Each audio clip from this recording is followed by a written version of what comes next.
Aloha, Penn Nation. You're now tuned into yet another episode of BJPenn.com Radio, The Fighter's Voice. As always, I'm your host, Jay Kinch. Thanks for joining us for another stacked episode.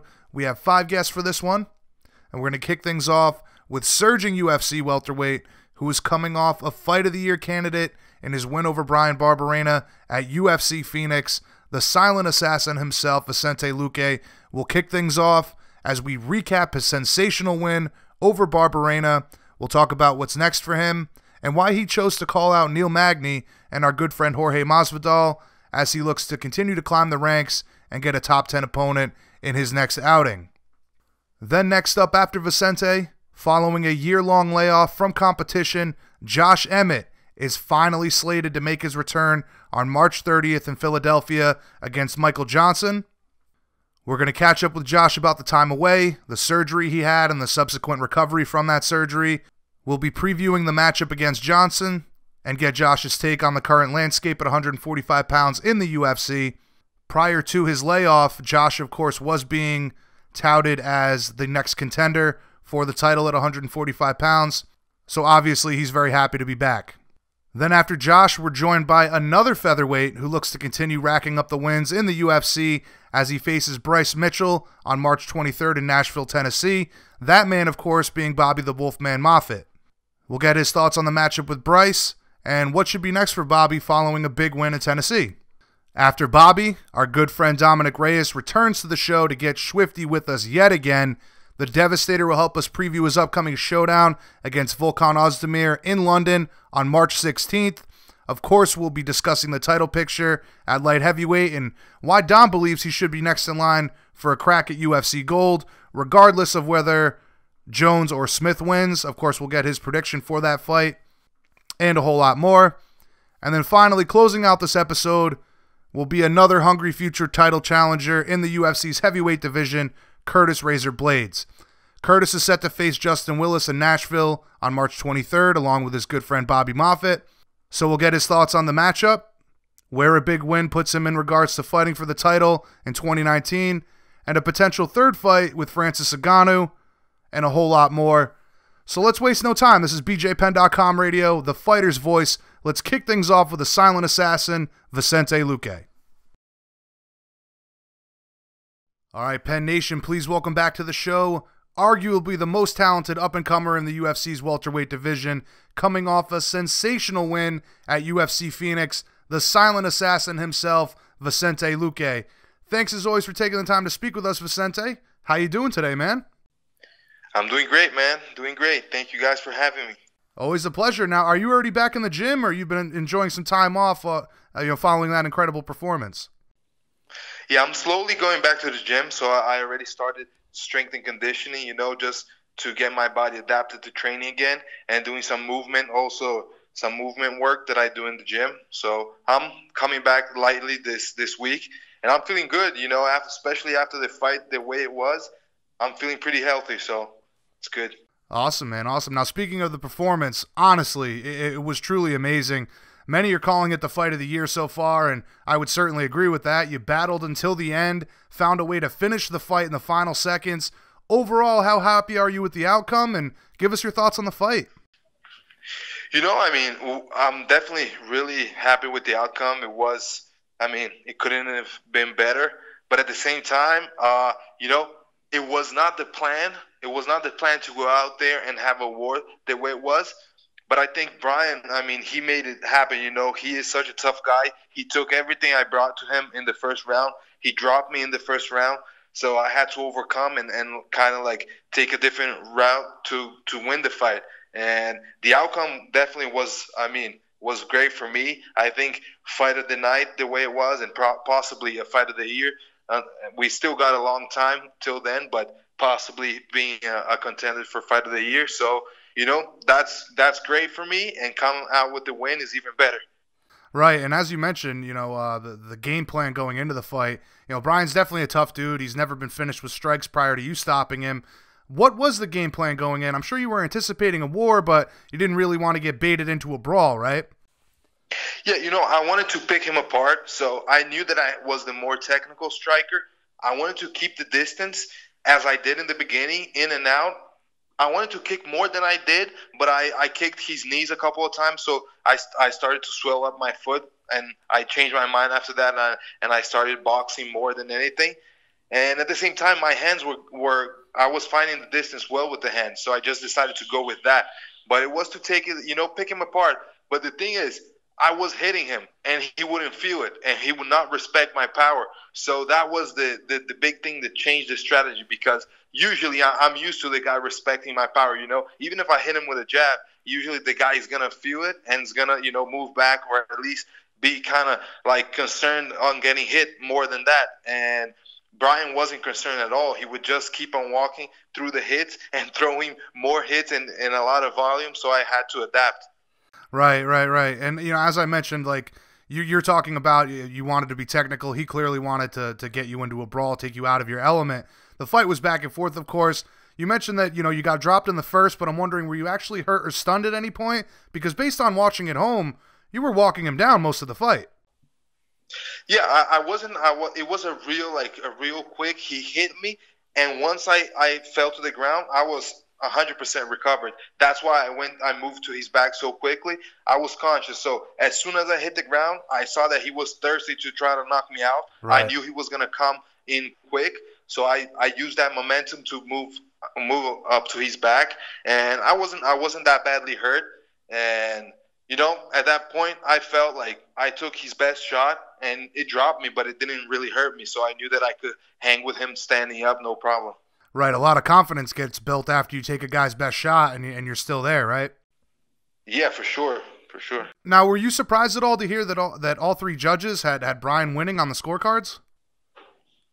No, not really. That's why until the last minute, I was pushing forward and I was trying to look for that knockout, because in my mind, I was not sure I was winning. I knew that I had the first round. I knew he had the second round. And the third round was, in my mind, too close for me to call it. So I said, no, I got to finish this guy. And so I kept him pressuring till the last minute. I was looking for like precision shots and throwing a lot of power behind them. So I really wanted to knock him out, and that's what I was looking for. And I finally got it at the end of the round. Yeah, it was impressive, man, just to have that kind of explosivity at the end of the fight, at the end of a grueling 3-round war like that. It speaks volumes to your conditioning. Yeah, definitely. I mean, that's something I've been working a lot, especially after my Leon Edwards fight. It was a fight that I really got tired, and I needed that knockout in the last round, and I wasn't able to get it. So, after that, I started working a lot on that, and definitely it's been working out for me. Now, you and I have talked about your marketability before, and that we both believe you are a future champion. That being said, having such a great performance on ESPN definitely built up your stock. What has the reaction been from the MMA community? I'd imagine that you gained a boatload of fans overnight with this one. Definitely, man. It was a big show. Everybody was watching, and especially having the fight the way it is, the way it was. I mean, it couldn't have been better for the fans. So I got a lot of messages, a lot of people, send me congrats for the fight and thanking me for the performance, as well as, talking about Barberena as well and respecting him a lot for his performance, because I think fight of the night, you need two great fighters for that to happen.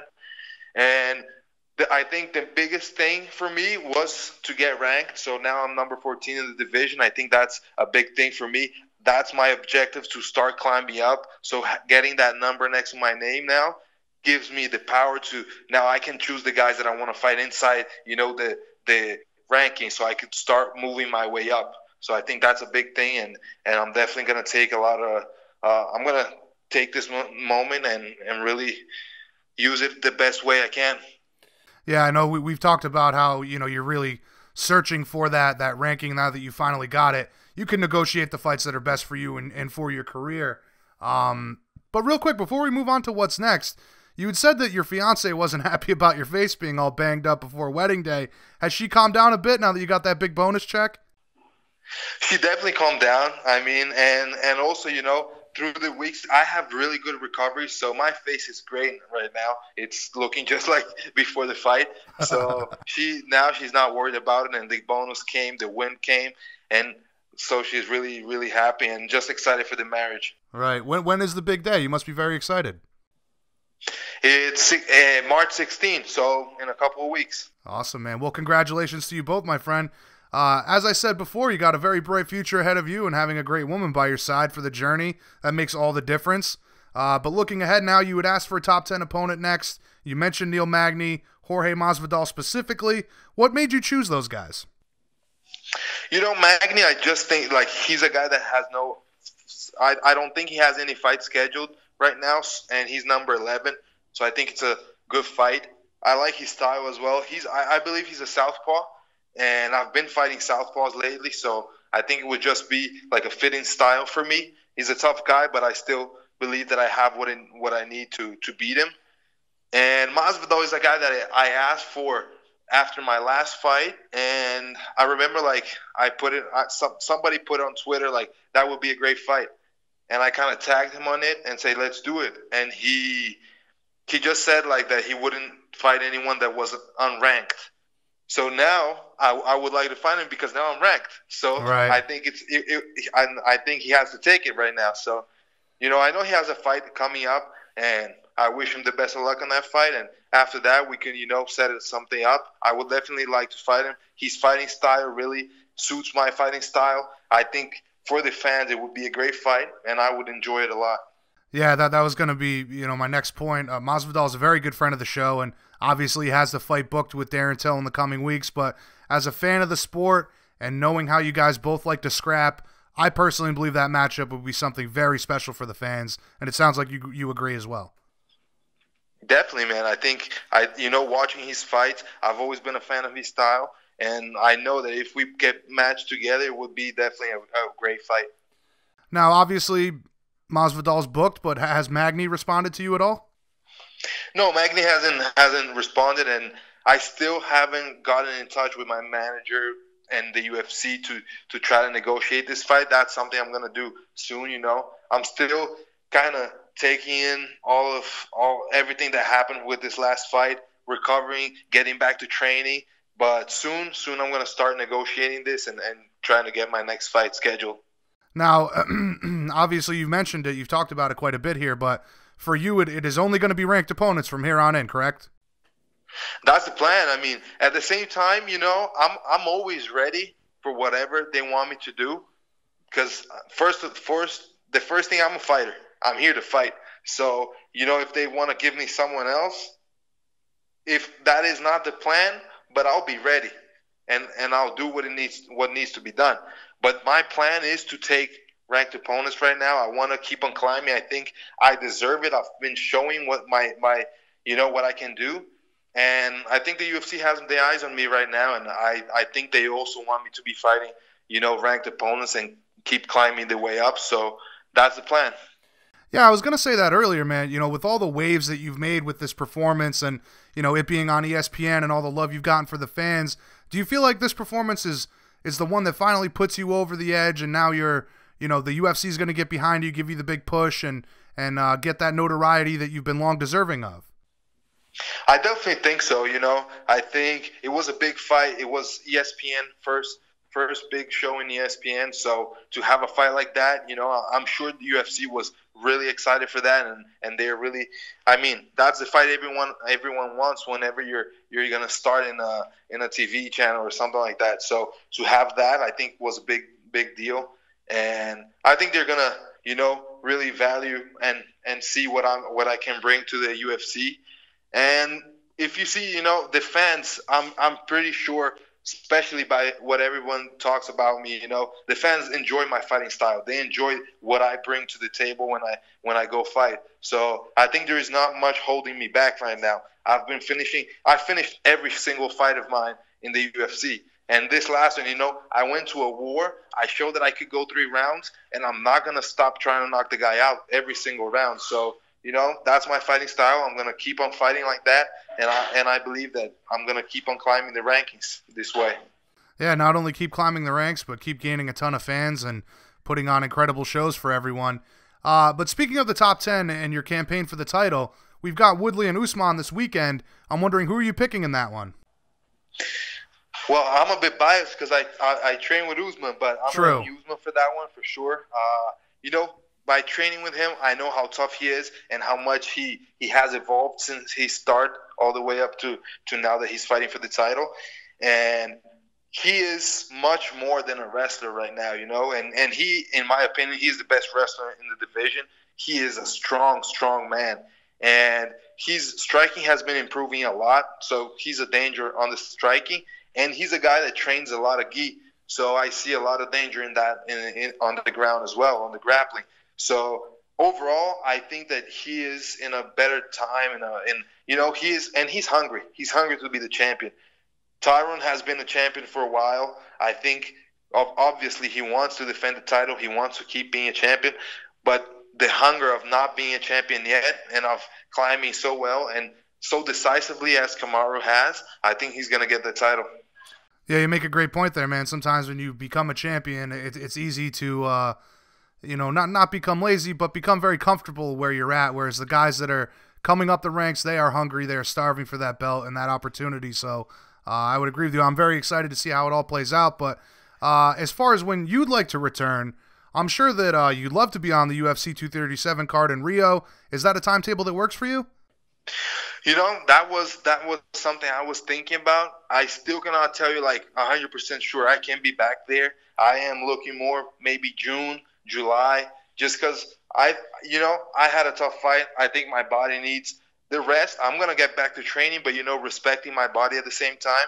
And also I want to improve. I always want to improve after every fight, even the fights I win.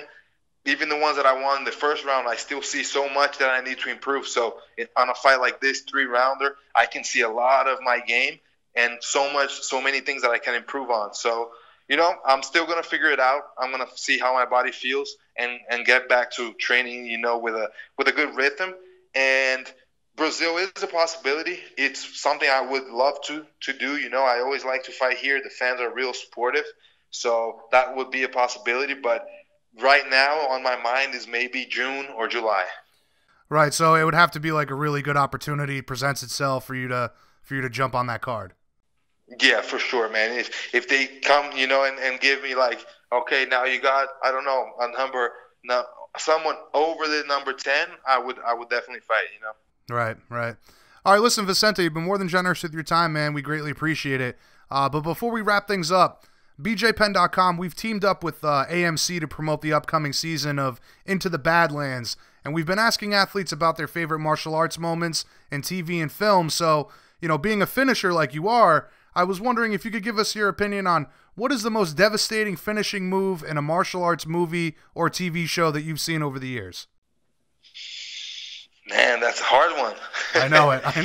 Every time I ask, they always say the same thing. That's a tough one, but I liked a lot the Van Damme movies, and I don't remember which the movie is, but the one that the guy blinds him with some powdered stuff, and then he gets the finish after that one. I think that would be the one.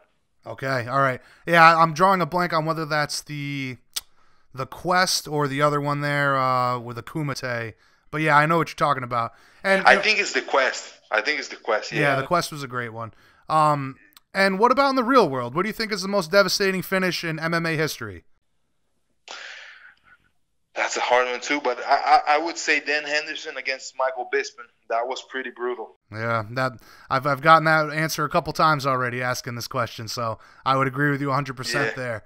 Definitely a great pick, and I'm sure in the years to come, we'll be discussing some more incredible finishes from you, my friend. So, in conclusion, Vicente, tell all the fans out there what they can expect from you in 2019, and will we see you in title contention before the end of the year? Hopefully, yeah, man. I mean, I'm gonna work. I want to put at least 2 more fights in this year. If everything goes perfect, I will put 3 more in this year and make it 4 for 2019. And I mean, my objective is to work my way up as much as I can. So if I could be a top 5 at the end of the year, that's going to be perfect. And I'm going to be pushing hard for that and always going in there and giving my best and looking for the finish at every moment. All right, man. Listen, I'm certainly looking forward to the bright future that is in store for you. Thanks again for the time today. Congrats on the wedding. Best of luck with the honeymoon. I hope you guys have a wonderful time and enjoy that honeymoon. Hopefully we can catch up again when your next fight gets announced. I hope you have a great day, my friend.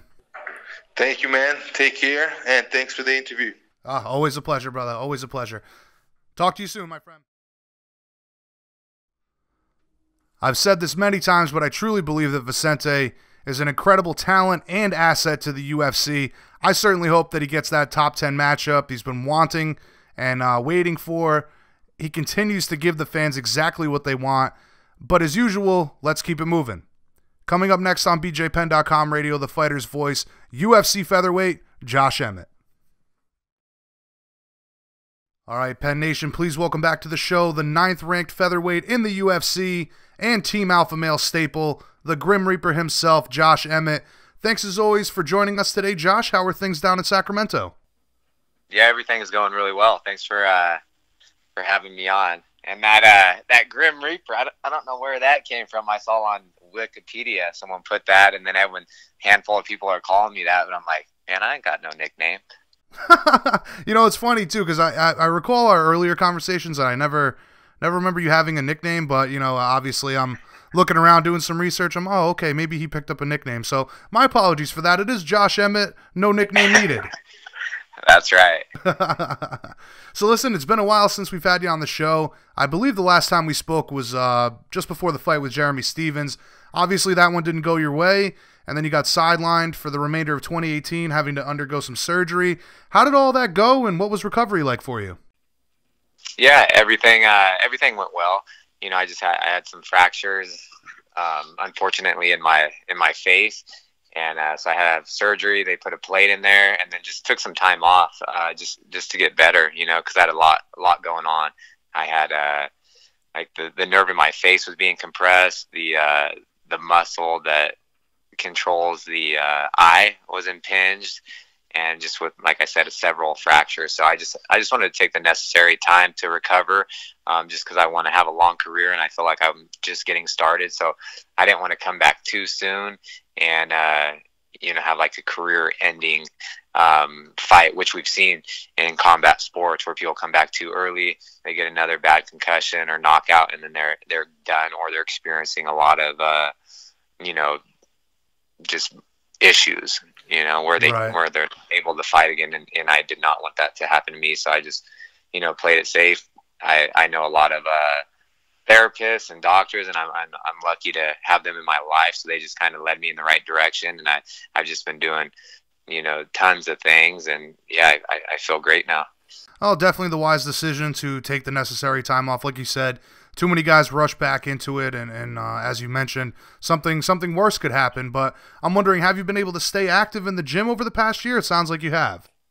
Yeah, no, I definitely have. I wasn't doing a lot of sparring, of course, after, but I was a lot of drilling and still, lifting and running and doing things like that. I just wasn't doing a lot of live goes. So yeah, I've been really active the whole time. Very good, very good.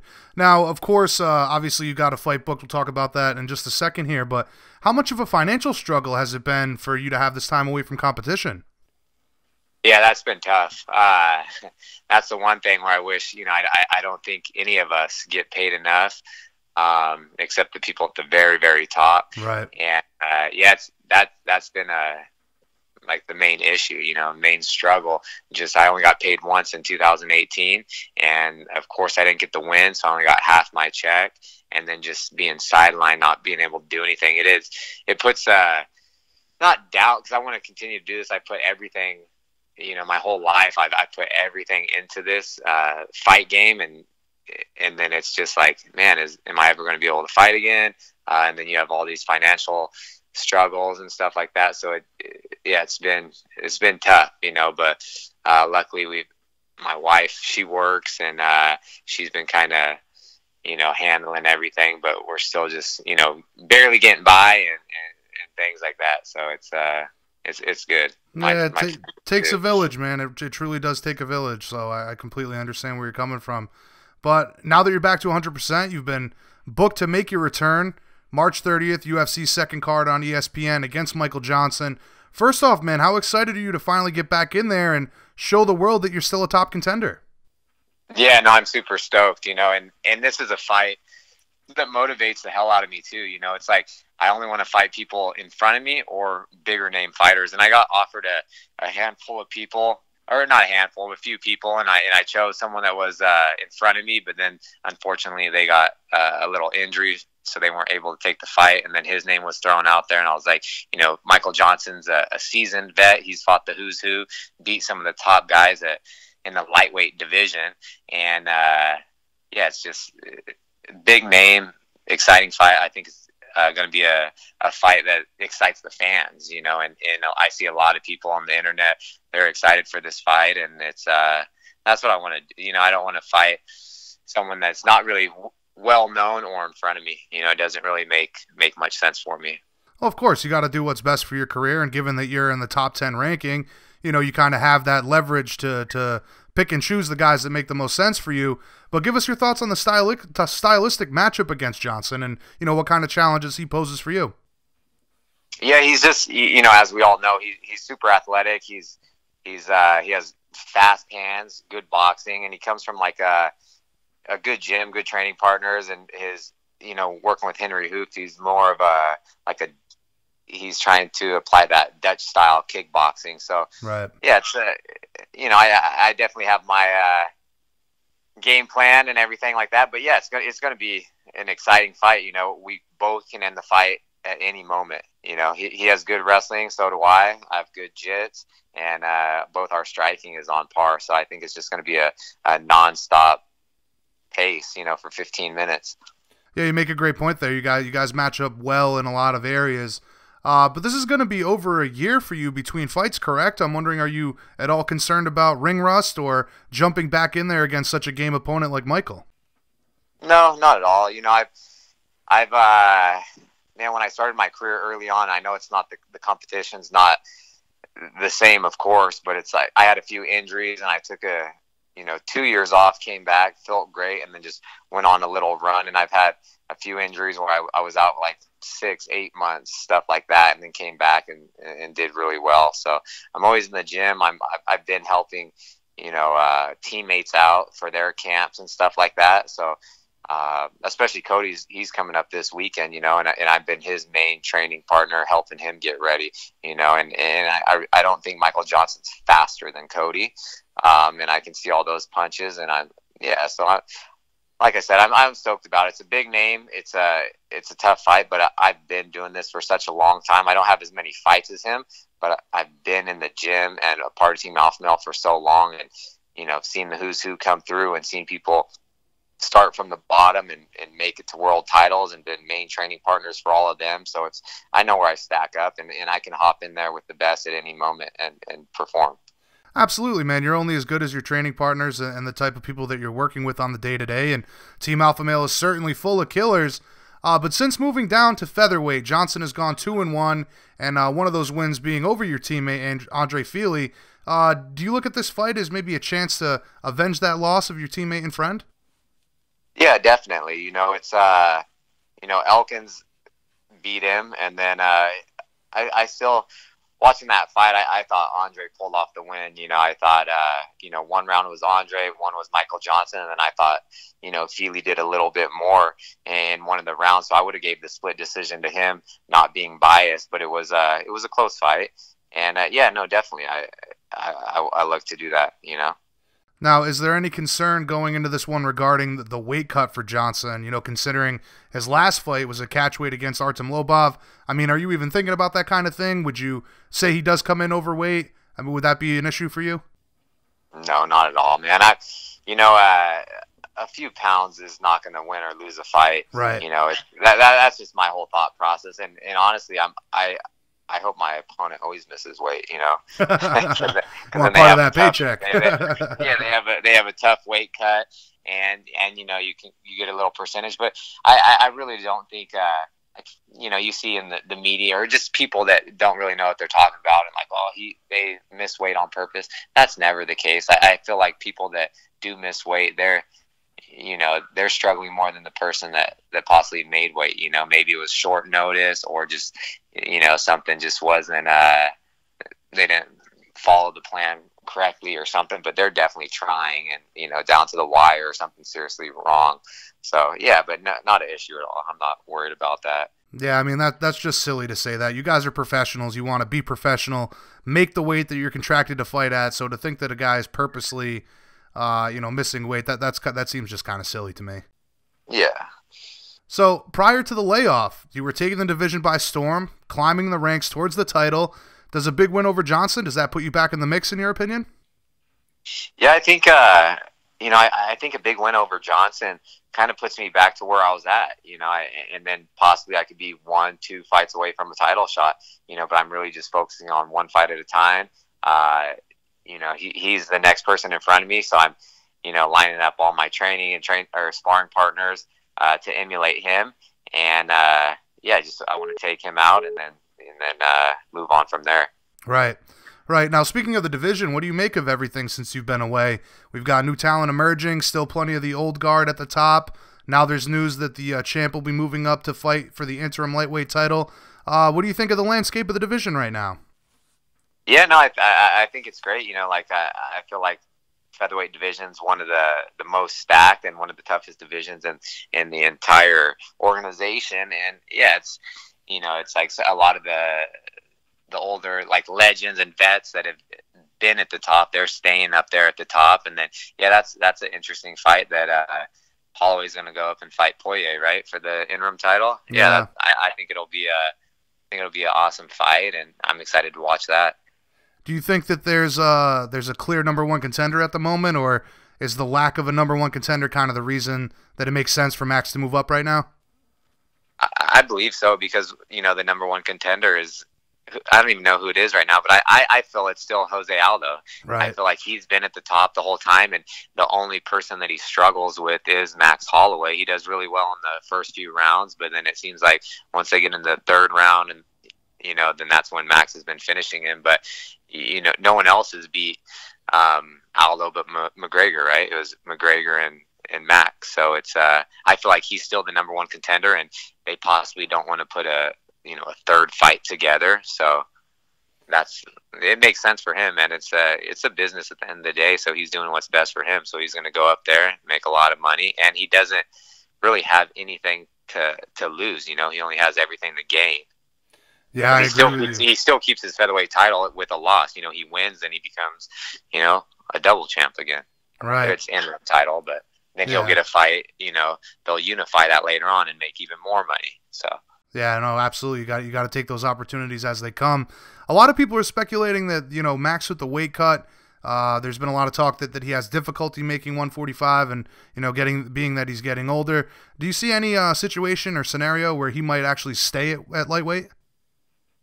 Yeah, I don't know. I think it just depends on how he does, but I think it'd be a smart move because he's a tall guy. He's physically a bigger person, so he's just gonna, I think, feel a little better. You know what I mean? Because I've heard he walks around at 180, 185, so he still has to cut quite a bit of weight to make the 55 limit. I think he's just gonna feel sharper, more powerful, not as drained. Right. So you never know. We'll see how he performs. Absolutely. Obviously, you got to base it on his performance, but we've seen so much positive gains from guys moving up to a more natural weight class. So I'm very curious to see if that's going to be the case with Max. But given everything we've just discussed, does it feel like right now is a good opportunity for a guy like yourself to come back into the fold, make some waves, and maybe be able to climb the ranks fairly quickly this year? Yeah, I believe so. That's my biggest thing. I just have to stay healthy. I go in there, do what I do best, and just stick to the game plan, perform well, and if I show up, the best me shows up. I feel like no one can beat me. My last fight unfortunately didn't go my way. I got clipped, and that's the nature of the sport. I learned a lot from it. I wish going back to it, of course, I wish I could have done things a little different, but you can't do that. So I definitely learned a ton, and yeah. Right. Well, hindsight's always 20/20, right? That's what they say. So. Yeah. Yeah, and even with that, it was like I dropped Stevens in the first round. I was thinking, okay, it's the first round. I have potentially 5 rounds to fight. I was trying to conserve energy instead of going in for the kill, which like he did in the second. I wish I would have just went in for the kill, but I was thinking about conserving energy to possibly go 5 rounds. Yeah. So that I will not do that again. Right. Now, changing gears here for a moment, I saw Danny Castillo has a few nicknames for you, calls you Mr. Clean, that being one of them. But one I found interesting was Mini Jeff Munson. Why does he call you that? Oh, no, that was Clay Guida. He always, I don't know, I guess because we're bald and white and kind of stocky, so he's just calling me Mini Jeff Munson and Mr. Clean. Anyone that's bald and white, light complexion. So that's basically all I can think of. All right, so it was Clay. It's Clay that gave you that nickname. Yeah, okay. Yeah. Right. So they're playing around with stuff, and just like anyone else, I've what Game of Thrones, White Walkers, or whatever. Whoever's bald and white, it's kind of funny. I've seen a lot of things. It's kind of hilarious. I found that one interesting because Jeff has always been quite the character in the sport, and definitely a very talented grappler as well. But I'm willing to bet that you aren't a open anarchist, though. I'm willing to bet that. Nope. And real quick, just to stay off topic here for a moment, BJPenn.com, we've teamed up with AMC to promote the upcoming season of Into the Badlands, and we've been asking athletes about their favorite martial arts moments in TV and film. So, for you being a finisher like you are, I'm wondering, what do you think is the most devastating finishing move in a martial arts movie or TV show? I know, it's a tough one to just throw at you like that, but... Like the most devastating finish? Yeah, in a martial arts film or show. I would just say, a lot of like boxing movies and stuff, just like, straight rights, knockouts, overhands. But, some of my all-time favorite movie was Bloodsport back in the day. But yeah, I guess. Yeah, it would be just like some type of right hand, right, KO finish. Bloodsport's certainly a classic. A couple of guys have mentioned that one to me already. Yeah, the high kick that he would do. Right. But yeah, that's an interesting one. What about in the real world? What do you think was the most devastating finish in mixed martial arts history? Kind of like Barboza's spinning heel kick. That's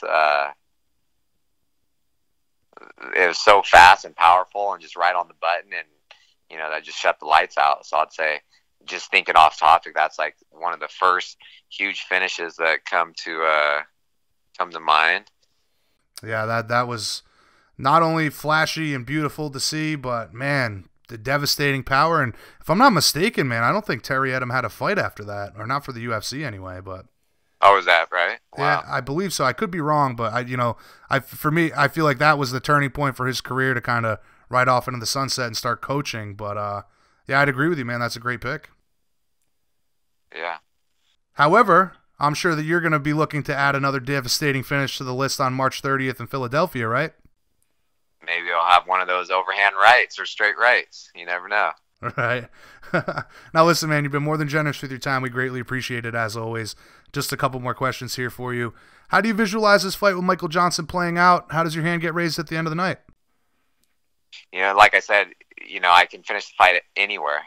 I could take him down. I see TKO, submissions on the feet. I could land that, it lines up my right hand. He's southpaw, so I'll be using my right hand a lot, straights, overhands. But, really anywhere I can clip him. If I land one clean shot, like that's it. I say that. Everyone on my team says that. They know how much power I have. I just have to land one shot, and that will be the end of the fight.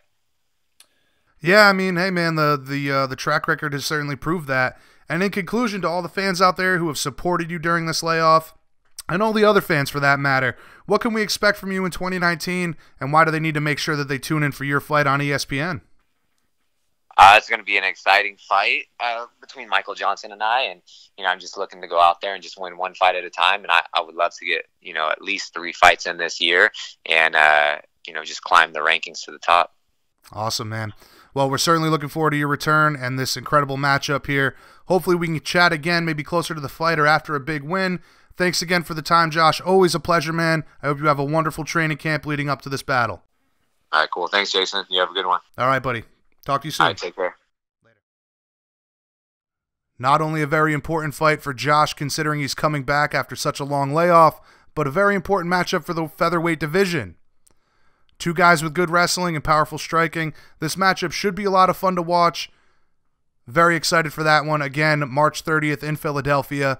But let's keep it moving, though. Coming up next on BJPenn.com radio, the fighter's voice, fellow UFC featherweight, Bobby the Wolfman Moffett.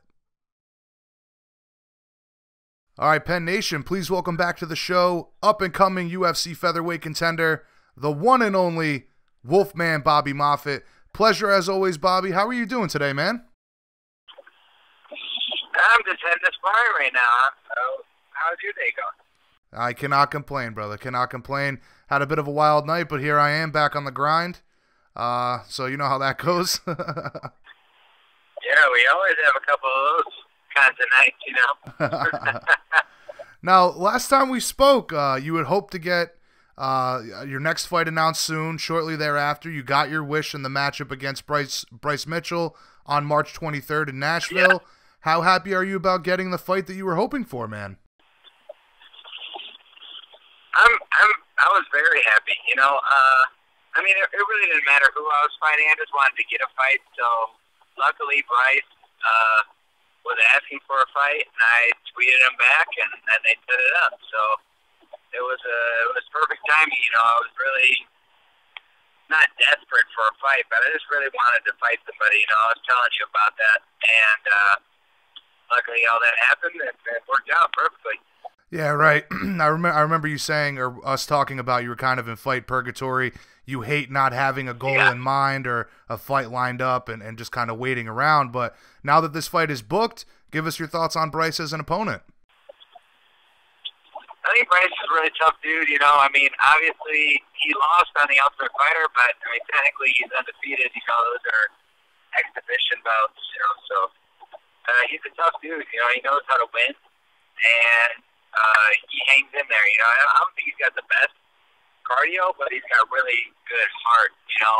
He's not going to give up in the fight, and whether he gets tired or hurt, he's going to keep on trying to win. So it's a really tough fight, I think. Him and I match up pretty well with each other.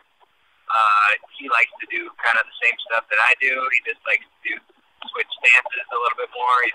He goes southpaw quite a bit. So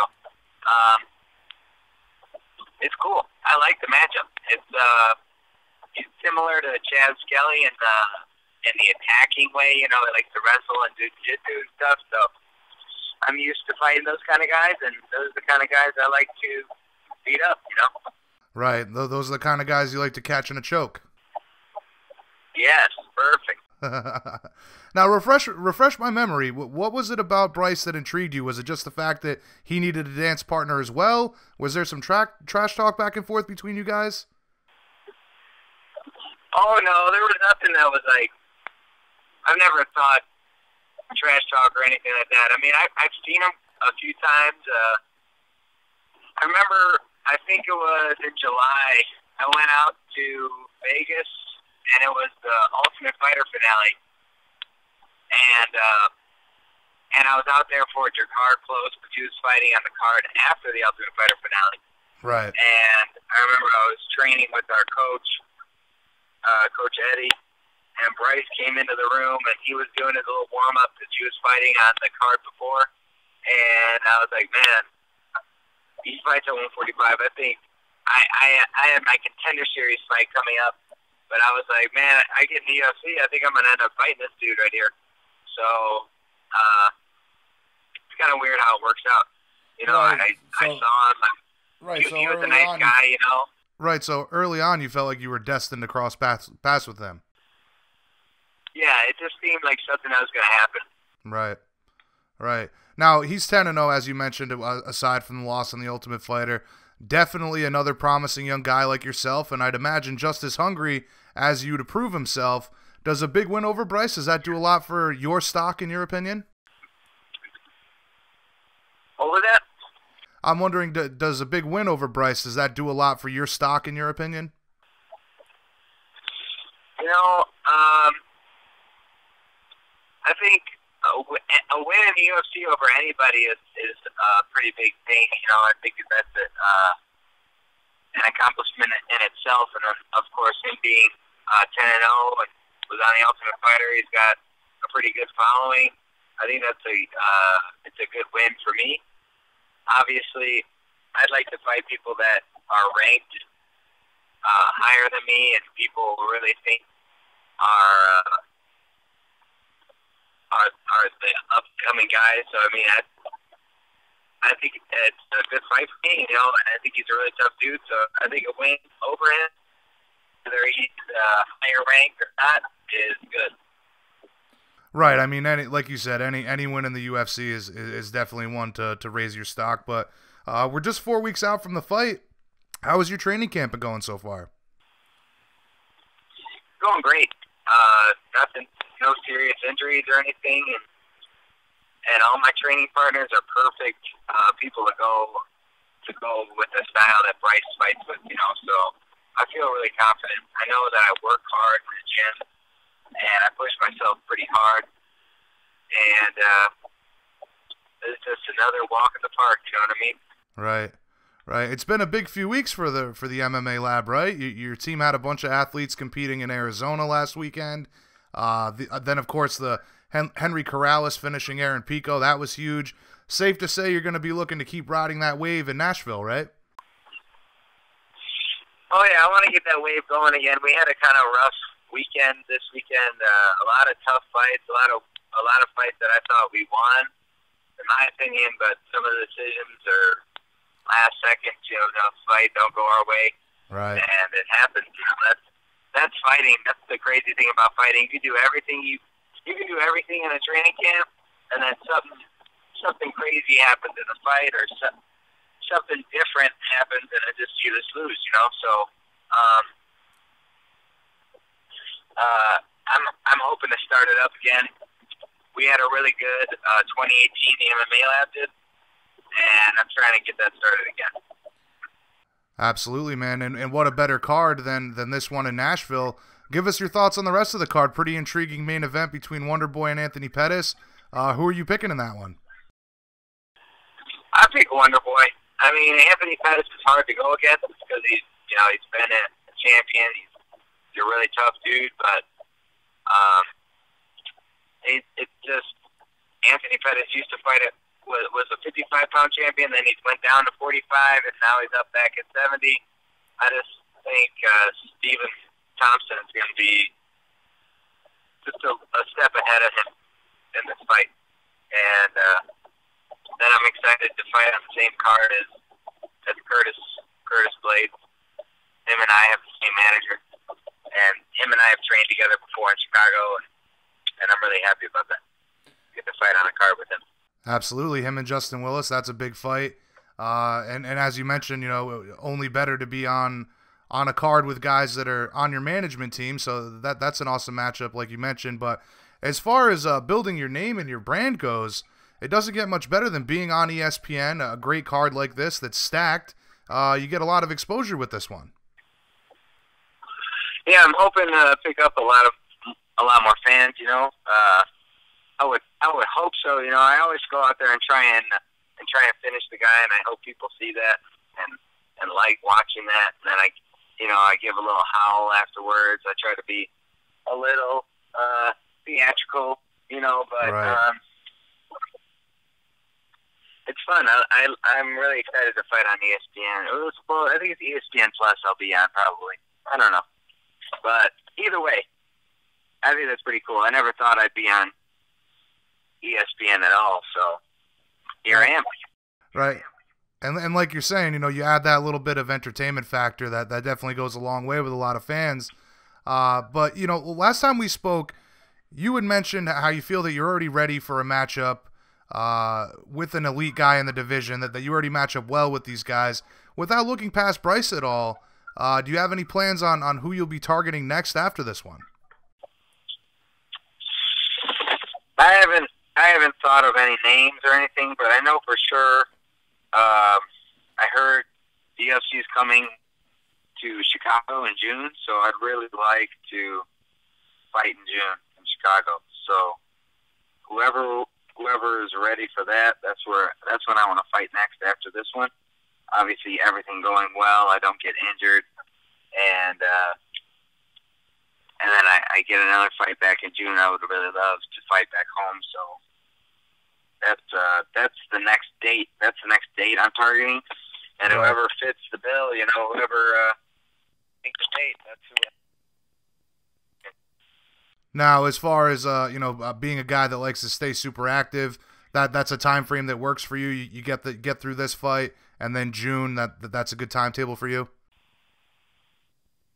Yeah, I think that would be a good timetable for me because I'll get done with this fight. Maybe I'll have like a week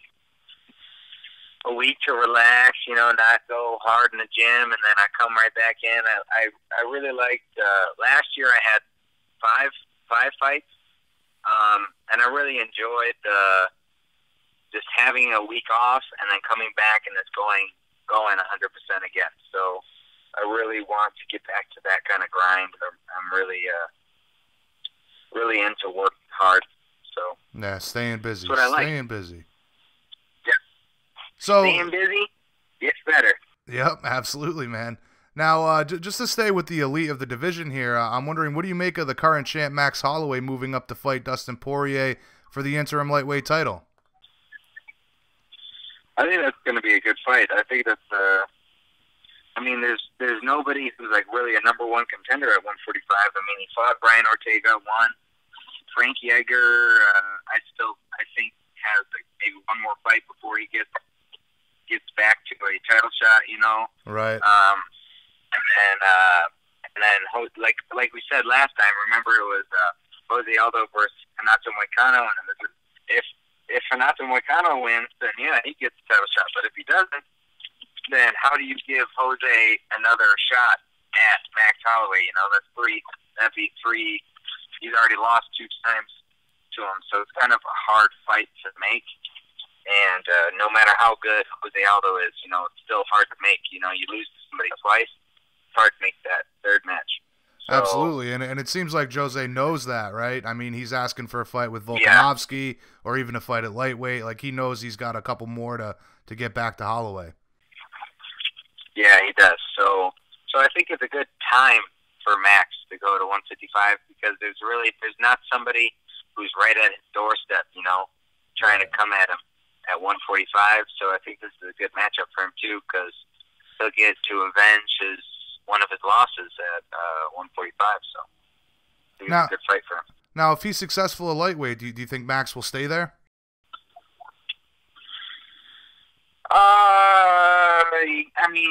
He's always talked about being, king and staying home and defending his throne. So, honestly, I wouldn't be surprised if he was successful at lightweight and then maybe let's say all things best goes for him, he gets the title. I wouldn't be surprised if he would try to defend both. Right. He's the kind of guy who would try and keep both titles and defend both of them actively. So I think it's a cool story if it goes along that way.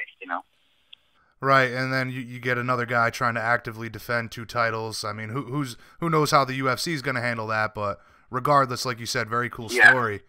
But changing gears here for a moment, man, we're partnering up with AMC to help promote the upcoming season of Into the Badlands. I'm wondering, have you ever watched that show? You ever caught an episode of that? I think I watched maybe the first 2 episodes. I'm terrible at keeping up with TV that's scheduled TV. Like if it was on Netflix, I'd be able to watch it all the time. Right. I hear you, man. Binge watching is the way of the future. Yeah, but when I did watch it, I liked it a lot, honestly. Now, we're asking athletes to give us their thoughts on, martial arts and TV and film. So I'm wondering, what do you think the most devastating finishing move in any show or movie, martial arts show or movie that you've ever seen? Devastating finishing move. Man. Oh, man. All right, well, my favorite, the one that comes to mind, to me, my most favorite finishing move is from an anime called Yu Yu Hakusho. Have you ever heard of that? I am an anime guy, but that's one I have yet to watch. So they have this tournament, and there's this character. Sorry, my voice is cracked. You know my balls are dropping right now. So talking about anime too, right? Yeah. So there's this character. His name is Hiei, and he's like this demon, and he's got an eye in the middle of his forehead. But like he's getting beat up by this dude. This guy is using fire powers and is like burning him. And then Hiei, the fire turns all black, and Hiei uses his arm to like gather some like black fire energy, and it's called he just unleashes this giant dragon from like the Shadow Realm or some shit. I think he calls it Dragon of the Darkness Flame. Oh my god, that move is so the build up to him doing it to the guy, and then how he kills him. The guy just like pretty much turns into dust like onto a wall, and wow. It's just badass. Like everybody's like, oh my, like everyone in the anime is like, what's happening? And he shoots this giant dragon out of his arm, and it kills this dude.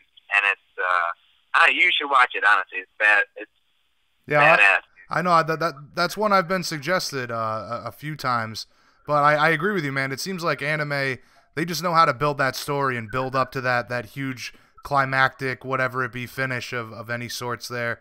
But in regards to the real world, what about the real world for you? What's the most devastating finish in MMA history, in your opinion?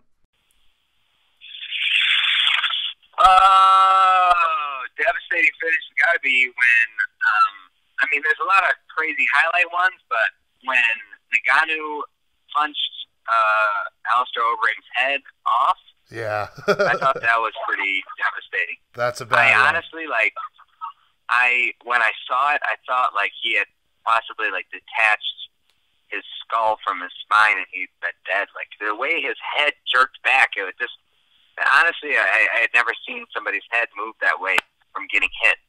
And Jesus, that was devastating. I can definitely get behind that vote, man. I know what you mean. When that first happened, everybody was like, "Oh my God, did we just see the first death in mixed martial arts?" But yeah, like you said, man, so many to choose from. But could we see a similar devastating finish in your fight against Bryce? You know, I wish I could punch like Ngannou. You know, that would be amazing if I could just punch somebody and it looks like their head is going to fall off. But I'm for sure going to try and take his head off. You know, whether I'm going to choke it and it pops off like a dandelion, or I punch it and it pops off.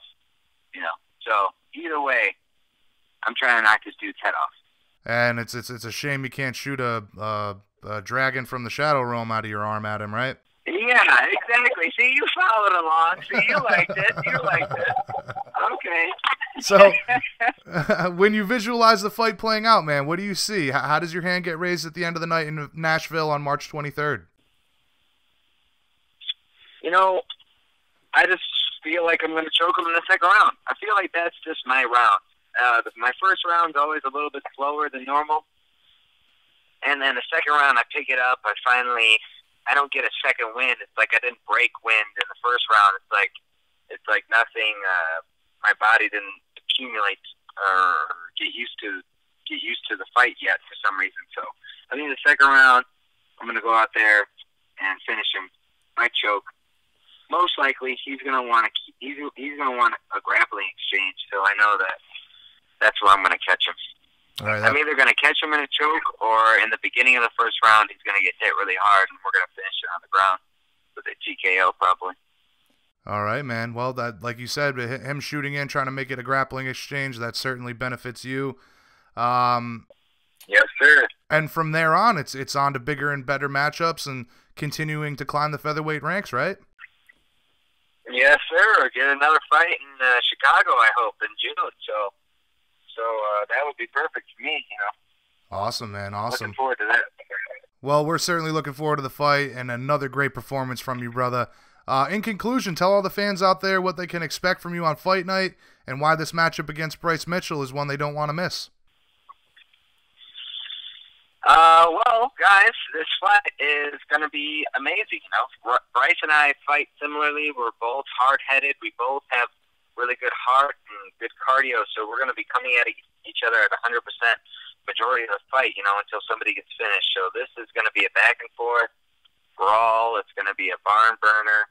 We're going to be just beating each other up, getting bloody, and someone's getting choked. And most likely not going to be me. So watch it. Awesome, man. Awesome. All right, and I'll say for myself, obviously I need to get on top of that Yu Yu Hakusho. But listen, thanks again for the time, Bobby. We'll have to catch up again after the big win. Best of luck on the 23rd, man. Yes, sir. Thank you, man. Thank you for having me again. Always a pleasure, buddy. Again, we'll talk to you after the big win, and watch you continue to ascend up these ranks. All right, man. I'm happy you'll be able to watch this one. Oh, you know it, man. Hey, I'll tell you what. I try to watch them all, but it's been getting tough lately. With it seems like there's a card every weekend, if not more. But we'll be tuning in for you, man. They've been putting out more and more fights each week, so that's pretty cool, though. Absolutely, absolutely. All right, well, again, thank you for the time, man. Enjoy your sparring session, and we'll catch up again soon, bro. All right, sounds good. Thank you. All right, later, Bobby. Bobby is definitely a guy to keep your eye on as he continues to build momentum in the division. Assuming he gets by Bryce Mitchell on the 23rd, I'd imagine he gets a top 15 guy next and cements himself as one of the best at 145 before the end of the year. However, in the words of Burt Watson, we rollin', baby. Coming up next on BJPenn.com radio, the fighter's voice, the Devastator, Dominic Reyes. Ooh-wee, Penn Nation. Please welcome back to the show one of our favorite guests. It's time to get swifty yet again with the Devastator himself, Dom Reyes. Pleasure as always, Dom. What's the good word today, my friend? Progress, man. Progress. We're making progress towards this win in London, man. Every day I'm getting better. Now, are you still in Colorado working with Curtis? I am, man. I'm going to be out here, leaving from here to London. Kind of created my own camp out here. Things were kind of going not as smooth as I would have liked in California. So I brought my strength coach, AJ Bonarigo, out here. I brought my brother out here, and I'm working with Curtis and Neil and Andrew Capel and Zach and everybody out here, and Coach Cody Donovan. I mean, right now I'm like in a super great place, man. I feel fantastic about life, about everything. Now, I mean, obviously I don't want to get into the personal stuff here, but did you have a falling out with Cobra Kai, or? No, it was just things were Joe was kind of being stretched thin. He had a lot going on. Right. And it was just the bodies weren't there as much anymore. So I had to find, some place where I had consistent partners more often, and higher level guys as well, where I'm getting higher level looks that could help me with guys like Vulcan. Right. Okay. All right. But it's all good. Yeah. Me and Joe are still friends. It's okay. Right. Now Curtis is what? That's what? Team Elevation, right? Neil Magny and all those guys. Yeah. Okay. Now I'm wondering, have you gotten a chance to really travel around with him while you're being up there? And the reason I ask this is because I'd be quite interested to hear if you've had a chance to meet or work with Dwayne Ludwig at all. No, I haven't had the opportunity to work with Dwayne yet. But it's all good. Now I know Curtis goes there for some of his striking, or he has in the past. Again, well, Curtis is working with Vinny Lopez now. Okay. For his striking. Right. I again, just being tight with Dwayne and him being the crazy mastermind that he is and so obsessive with striking, I'm always interested to hear about guys working with him. But how is Curtis looking right now, man? Give us your thoughts on this matchup with him and Justin Willis. Oh, it's gonna be an ugly night for Justin Willis. I mean, I'm a southpaw, and I'm a better striker than Justin Willis. and Curtis is doing pretty well. So I think it's going to be a good night for Team Elevation and Curtis. Well, very much looking forward to that fight, man, and very important matchup for the heavyweight division. But you yourself are also booked for a very important matchup in your own division against Volkan Ozdemir. How has your camp been going so far for yourself? It's going great, man. Getting a lot of good looks, a lot of good boxers. I'm bringing in a lot of good boxers from the Denver area that are helping me out because Volkan has that power. You know, I'm not going to sugarcoat it. He's dangerous. He's got power in his hands, and he's a dangerous opponent. So I have to be on my P's and Q's because if not, I'm gonna be on the canvas.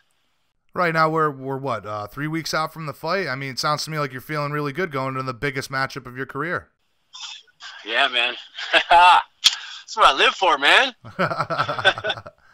I know, and I gotta say, I appreciate how excited you are every time. It's like these bigger and bigger matchups come. I mean, you genuinely love this shit.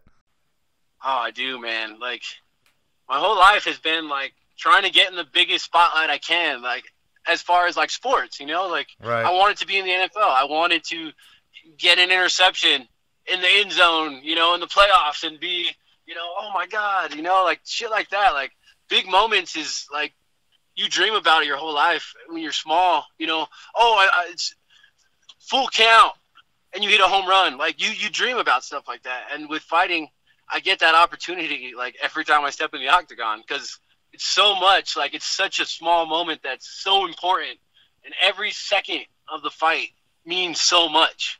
And if you waver for a half a second, the fight could be over. So being in the moment and really enjoying, you know, living, like it's truly living, and I love it, man. Yeah, and like I said, like you relish this stuff, man. So I greatly appreciate it, and it speaks volumes to the kind of athlete that you are. But, you know, you're mentioning the move to Colorado. You got getting different looks, working with a different team. I'm wondering how much is the elevation helping build up your cardio and your conditioning? Well, that was another reason why I came out here. As we saw in the last fight, I did kind of I settled in, but I was kind of a little bit wavering, you know. My activity slowed down a little bit. I was settling in, but I was also feeling it a little bit. So I said, you know what? How about we move camp to Colorado, and that will not be a problem at all, you know? Like, nip it in the butt before it becomes any kind of issue. Right. Now, we always hear from guys when they first when I first got here, man, that was going to be my question. We always hear when guys first get to high elevation that first week or so is pretty brutal. Well, it's not the first week because your body's still in shock. So it's the week after is like the weeks like 2 and 3 are like the worst. Right. Like the first week isn't that it still sucks, but it's not as bad because your body's still in shock. It hasn't like adapted. It doesn't really know what's going on yet. But then week 2 is not the funnest week of training. You're trying to have the output, you know, that you normally have, that I normally have in California. And I'm like, I can do this. Like, what the hell's going on? But there's just not enough oxygen in the air, and your body can't do it. And it's frustrating, but it makes you stronger, man. And then you adapt, and then now I'm freaking running miles in the snow. Right. And now we're gonna see the best Dom Reyes that we've ever seen compete in London. That's right. Now, last time we spoke, you had talked about being better than Volkan in every department, and that you're confident, very confident going into this fight. You know, as you are with every fight, of course, but now that you've been studying tape and getting ready for Volkan, I'm wondering how much more is that confidence gained, especially now that you're training up in Colorado? I mean, every day. It's kind of an everyday thing. I just get my resolve gets stronger and stronger and stronger, and then I'll have doubt about one thing, and we'll just go over it and we'll work on it, and now the doubt's gone. And now I feel even stronger than I did before. So having that doubt and that little like, well, I don't know about this, has actually made me much stronger. And shoot, man, I'm coming out sprinting in this fight. Well, I know, like you were talking about with how much you enjoy the competition of martial arts. It's like it sounds to me like you enjoy being uncomfortable. Yeah, you have to. Right. You have to. have to embrace that grind. I mean, growth comes from being uncomfortable, putting yourself Yeah, absolutely. I am. You're right.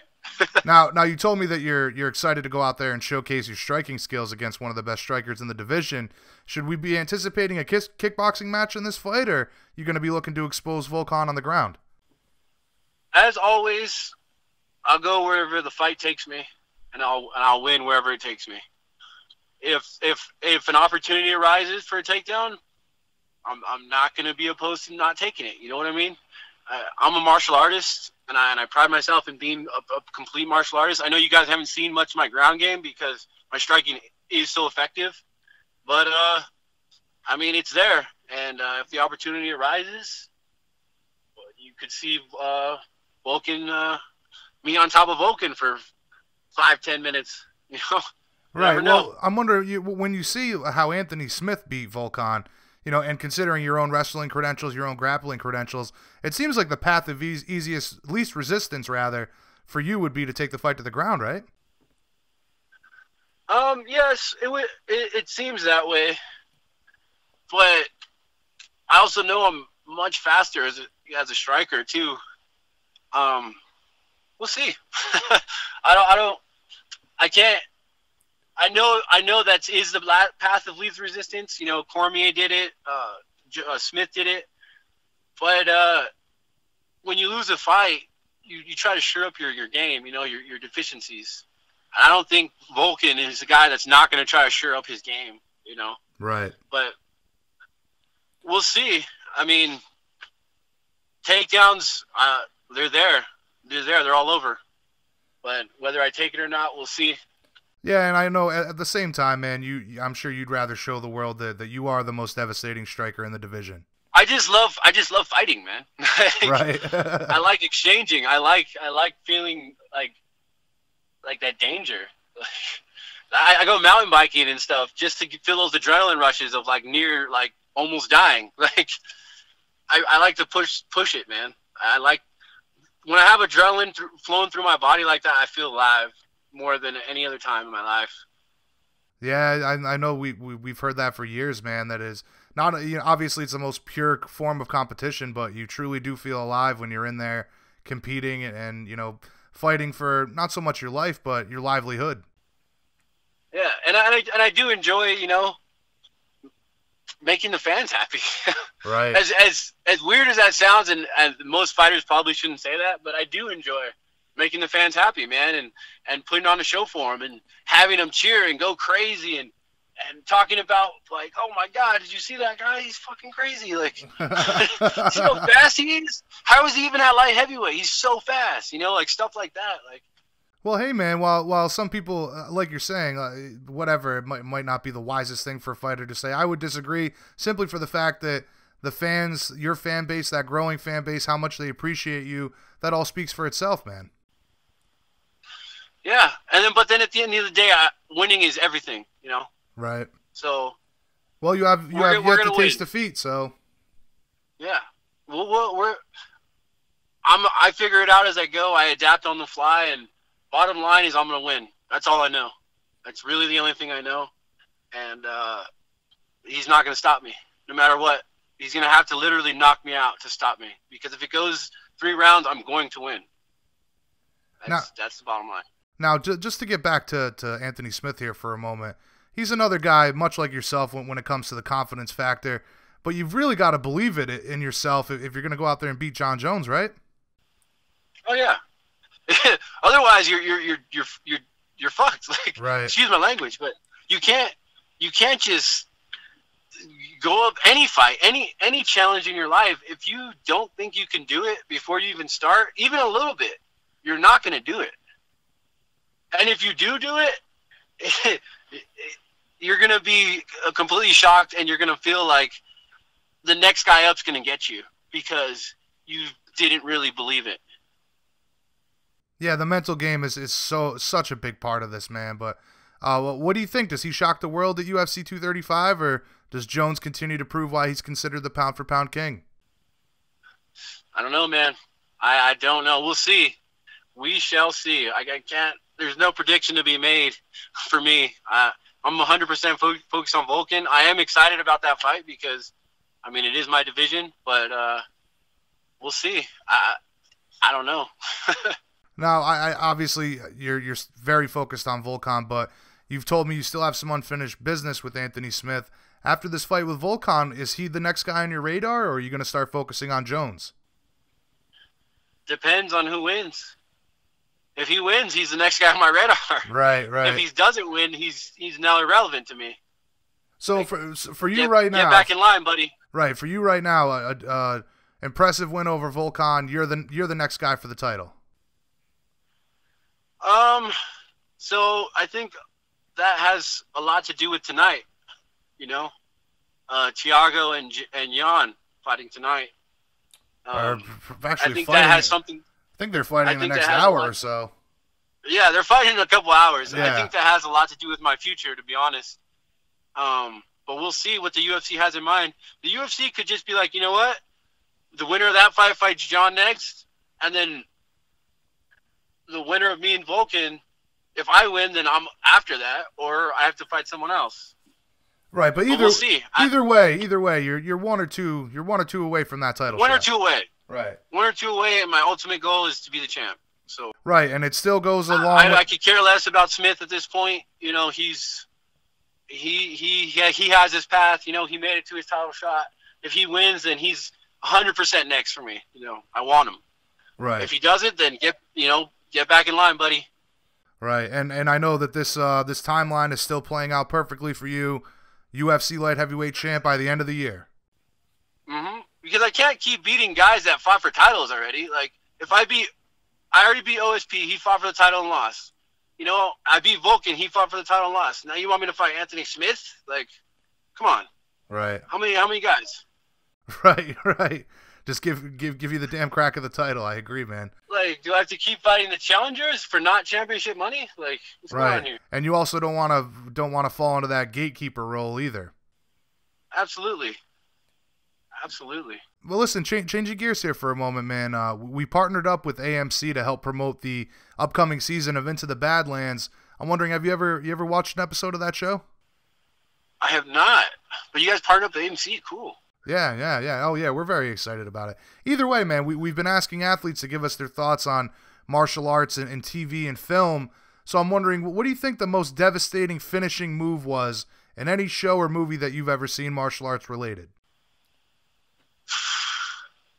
I mean, Mortal Kombat, man, there's some pretty gnarly finishings. That's true. Just watch. That's a good one.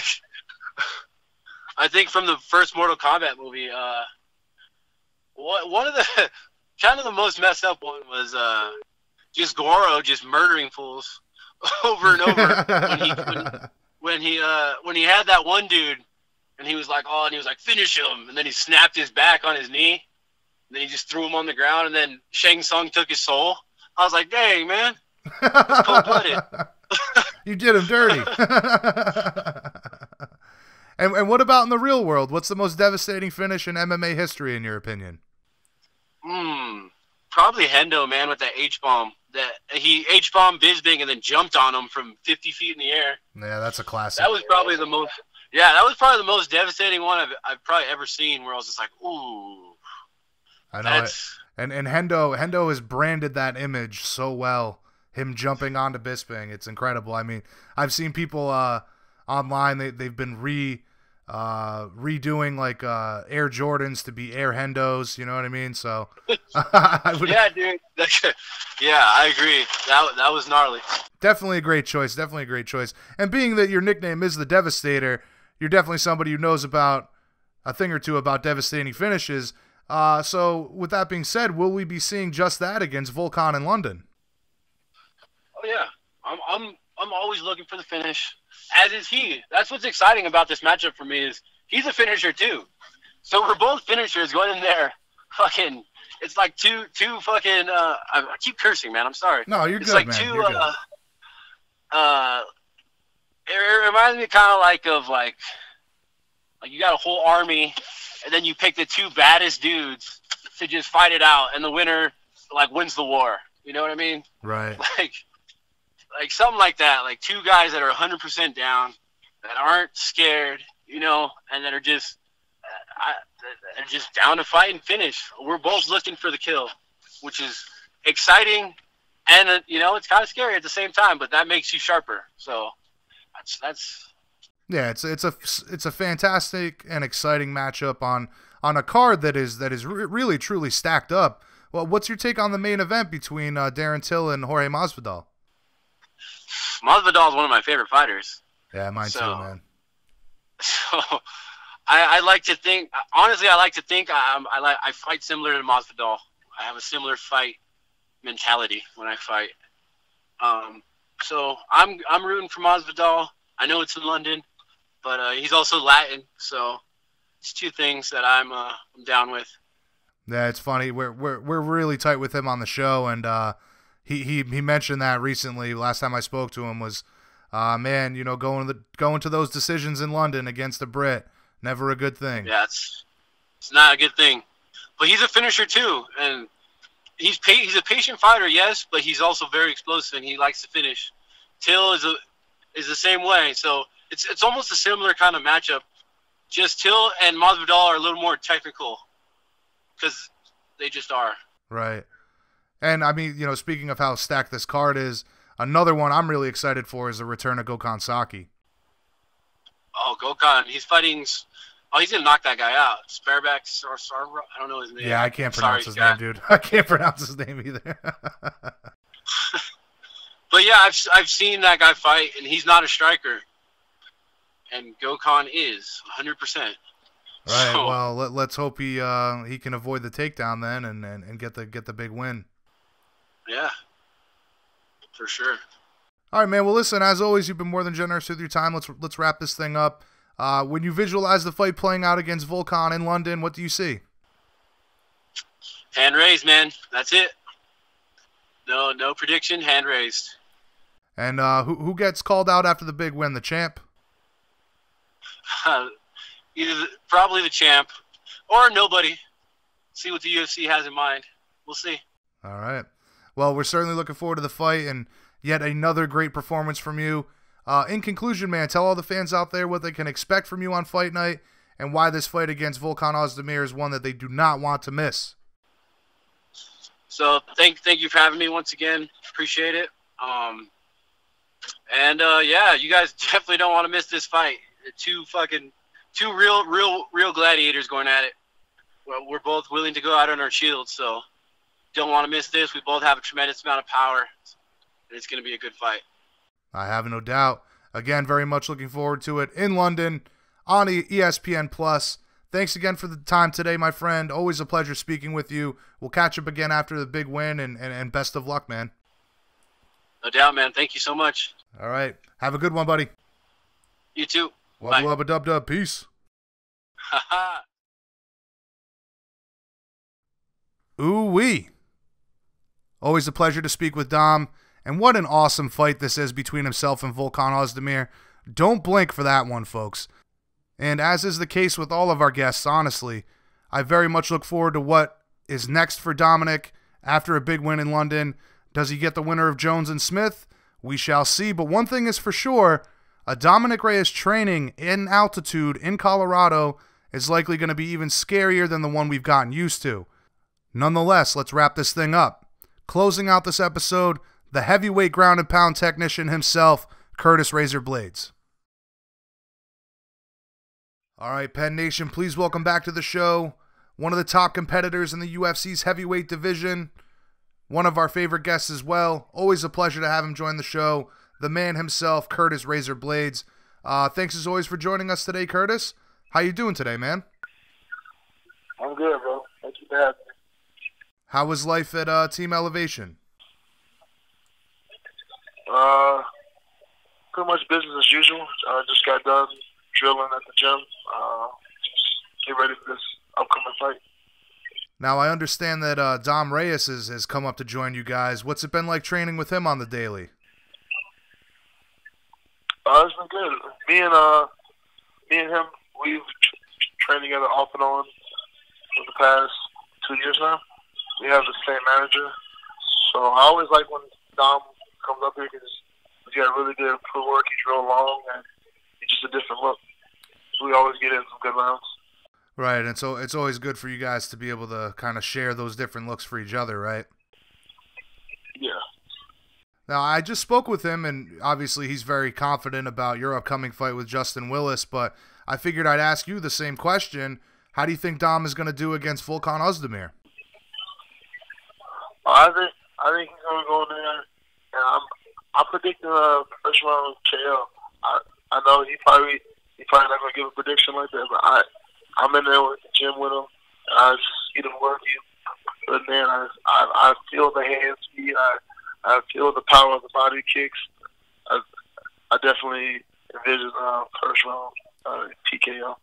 Yeah, you're definitely right. He didn't give me a prediction, and he's a pretty humble guy, very confident, but humble. But it sounds to me, based on what you're saying, training in the gym with him on the day-to-day basis, you think he's going to go out there and get the early finish. Yeah. Now, so this fight with Justin Willis, man, it's set for March 23rd in Nashville, Tennessee. I'm sorry, March 16th, if I'm not mistaken, or is it the 23rd? No. 23rd? 23rd. In Nashville, Tennessee. How happy are you with the matchup, and give us your thoughts on Justin as an opponent? I'm pretty happy with the matchup. It was one that we were looking at, and I hadn't asked for it, but he asked for me, and it just worked out. And how I view him as an opponent, I think he's got solid boxing, and I know he trains up at AKA with Kane and DC and all those other good grapplers, so I'm expecting him to be a competent grappler, but I still believe I'm the better grappler because I believe I'm the best heavyweight, best wrestler in the heavyweight division. And I know he's got power. I mean, every heavyweight's got power. I've got power, but I think I hold the advantage when it comes to speed, athleticism, wrestling, and just I think I'm the better fighter overall. Now, he's coming off what many consider a lackluster performance against Mark Hunt. Hunt, of course, being a guy that you finished. What, if anything, did you take away from Justin's performance against Mark? Actually, I didn't get the finish, but it was a dominant, unanimous decision. Oh, that's right. I'm sorry. It was Alistair that it was the late finish. My apologies. Right, but being that it was a common opponent, you were dominant against Mark. Was there anything that you could take away from Justin's performance against Mark Hunt? He knows how to stay on the outside and avoid the big hit, but that's not really my game. So, in terms of evaluating him for our upcoming fight, no, there wasn't a whole lot I could take off that film. Right. Now, he seems pretty well-rounded, but yet has yet to really fight a wrestler of your caliber. Obviously, as you said, being at AKA, he's working with some of the best wrestlers in the business, but is the game plan going into this one for you to, get that takedown and get the finish from there? The game plan is always the same. Use my boxing and work inside, and use my superior wrestling and my conditioning advantage to end it on the ground. Right. Now, you've been climbing the ranks and working hard to get that title shot, man. Obviously, you have the setback in China, but looking ahead now with Justin, does a big win on March 23rd, does that put you right back into title contention, in your opinion? I think so. I think I just need to show the fans and also the bosses up at the U.S. either. The last fight wasn't me at my best. I got caught, but it was an aberration. It's not me, and I'm going to go put on a show. Now, last time we spoke was before the Ngannou rematch. I know you really wanted to get revenge in that rematch, but looking back on the fight, was there any positives for you to take away after the loss, and what went wrong for you there from your perspective? I mean, there wasn't a whole lot to take from it. It was kind of like the Jose Aldo, Conor McGregor. It wasn't as, but kind of very similar in the fact that we both just got caught, and he made a mistake. He bum rushed in with his chin up and his hands low. We watched him, over and over. Me and my boxing coach, Vinny Lopez, and even he said I did everything right. He just hit me on that perfect button. I had my chin up, my jab hand was up. He just caught me behind the ear. He's got really long reach and a hell of a lot of power. Right, and like you were saying before, I mean, with heavyweight, anybody can end any fight with just one punch. So at the end of the day, it's not like a huge setback for you. But I personally think that you guys are likely going to meet again down the road. Would you agree with that? I would hope so. I wouldn't say it's 100% guarantee, but I would say like 75%. Yeah. Right. Now I'm wondering. Obviously, the travel to China that's always a big deal. Takes a lot out of guys. Did that affect you at all going into the fight? No. I went to Australia earlier that year, so that's actually a longer trip. Right. So I don't, like I said, I just got caught. We had a great game plan. I felt really great conditioning wise. My boxing was hard. My footwork felt great. Right. Just get a chance to put it to use. Yeah, like you said, it was just an instance of getting caught there. What did you think of Ngannou finishing Kane? I think that was a little more telling. I think, obviously, again, he showed the power, and I think it was a lot more telling for Kane. I think it showed that ring rust is real. Right. And I also think maybe that would be his last fight. Like, no disrespect, but I would have loved to have fought a legend like Cain Velasquez. But I don't think his jaw is there anymore. Yeah, Kane, he blamed the loss on the knee, but he also clearly got clipped before that injury happened. You know, do you believe it was the knee blowing out that cost him the fight, or you know, or was he going to get finished after that inside uppercut regardless? Yeah, I think after the uppercut landed, like, yeah, he could have regrouped and turtled up, but he was for sure rocked. And then the referees, when Ngannou was involved, they're going to be quick to jump in. Like, he only has to land 2 or 3 shots when you're in hurdle. Even if you're covered up, the referee is very likely to stop it. So I think it still would have ended up being a stoppage. Yeah, I would agree with you. So do you think maybe the refs are a little bit too hasty to stop a fight that Ngannou's involved in, or you think they're just trying to protect the fighter because he carries all that power? I think it's a little bit of ignorance on their part, and I don't mean that disrespectfully. I mean ignorance as in the strikes that they see coming from such a big man, and he is a physical specimen. They look worse than what they really are. Right. You know what I mean? Right. And I think the referees just see him and they're like, oh my God, let me protect this guy. But we sign up to fight. Like, I'm supposed to get hit. I'm supposed to be able to be given a chance to show my resilience, to show my heart. We've seen guys come back from worse. You know? Absolutely, man. It's tough because, like you said, I mean, you see, for the fight that always comes to mind for me is Czech Congo and Pat Barry. I mean, Czech Congo was done. Yes, that's exactly right. You know that what I mean? Is one of the craziest fights. They're both dropping each other all over the ring. That's wild, but Czech won. Like, right. And I could have done that. Who knows? I could have done that. Absolutely, man. Absolutely. Now, in our last conversation, you had expressed your thoughts on the possibility of Brock fighting DC and the politics of MMA. While that fight still might be a reality, you know, give us your thoughts on the the landscape of the division. Is there a clear contender in your opinion right now? Right now, I think next guy in line should be Stipe. If they want to do Stipe versus DC, or DC maybe he gives up the belt, and they do Stipe versus Ngannou again. I think the next guy going for the belt, the next pairing has to involve Stipe. All right, so you would bypass Ngannou and give Stipe the rematch. Yeah, I would prefer that, but that's probably not what would happen. If the UFC, obviously, Ngannou, and he sells tickets, like I said, he's a specimen. He swings hard, he hits hard. Even though coming, I'm a fighter and a fan of fighting, I think Stipe versus DC is a better matchup.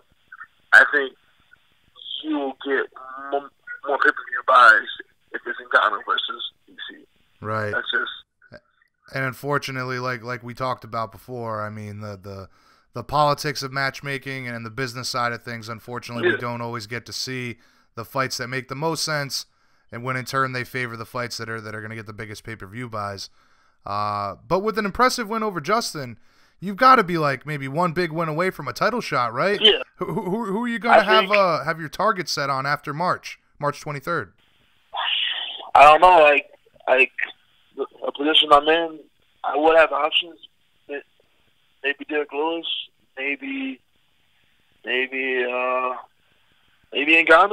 I know it's really short term. Maybe Ngannou. Maybe Stipe. Maybe if they don't give it to Stipe, and he's just tired of waiting. I don't know. Right. Well, regardless of opponent, I'm sure you'll be campaigning to be on that card in Chicago this summer, right? Yeah, I'm hoping. Like in a perfect world, I get out of there in the first round, minimum damage, and then I'm right back into camp mode. Right, quick turnaround and stay busy this year. Yeah. Now, that's the perfect world. Right, ideal scenario. Injuries happen. Yeah. Now, changing gears here for a moment, man. We partnered up with AMC to help promote the upcoming season of Into the Badlands. Have you ever watched that show at all? My roommate Austin, he tried to get me to watch that. I watched like 2 episodes, and then I don't know what happened. It was like a year ago. He tried to get me into it, and then it was okay. It was okay. I like the fight scenes. I like the concept. They got rid of guns. And everything's hand to hand. Right. I like that. Right. Well, either way, we've been asking athletes to give us their thoughts on martial arts and TV and film. I'm wondering, what do you think is the most devastating finishing move in any TV show or movie that's martial arts related that you've seen over the years? The most devastating. You remember Romeo Must Die with Jet Li and DMX? Yeah. You remember those scenes where Jet Li would like punch the guy and they would like zoom in or do like infrared and you would see the bones like snapping? Right. I feel like he probably had the best like finishing moves. Oh yeah, that's a good one, man. That's a good one. Really That's cool. I forgot all about that movie, man. I forgot. No, that's a classic. Yeah, DMX did a couple of those really cool movies. Yeah, that's awesome. Definitely a good choice. And what about in the real world? What's the most devastating finishing move in MMA history, in your opinion?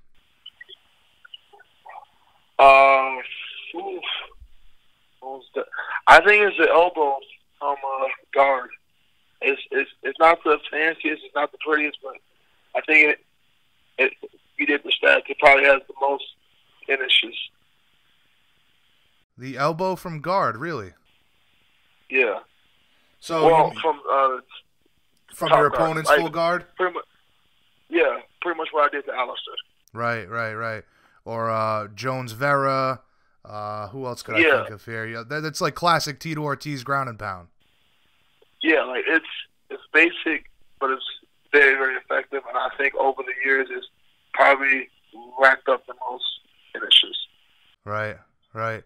Definitely another great choice, man, and I would have to agree with you there. That's definitely a devastating finishing move.